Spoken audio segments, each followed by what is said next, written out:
And so I have to ask you the first and most obvious question, John.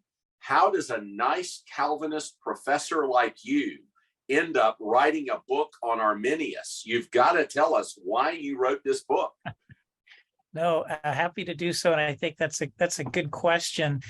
I think that, when I was in seminary years ago, that my friends and I would sit around the table at lunch in the cafeteria, and we would, discuss typically, video games, and whether or not any of us had dates, and for the weekend, which none of us usually did, and then of course theology. And so one of the things as kind of budding Reformed theology students, we would always, talk about the issues of controversy, and especially those historic ones, such as Arminianism versus Calvinism.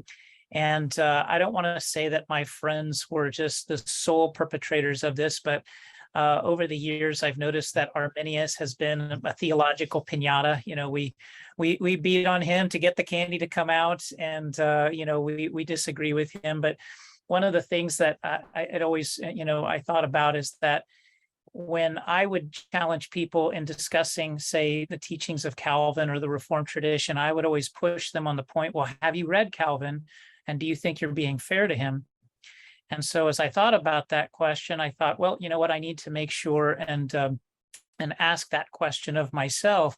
Have I read Arminius, and am I being fair to him, or am I, erroneously misrepresenting some of his views? Maybe I get the big picture right, but maybe I've missed some of the other points that, would help me improve my critique of him. And so it was out of a desire, really to make sure I understood the critics of the Reformed tradition. And so those are some of the reasons as to why I ended up, writing this book and putting it together.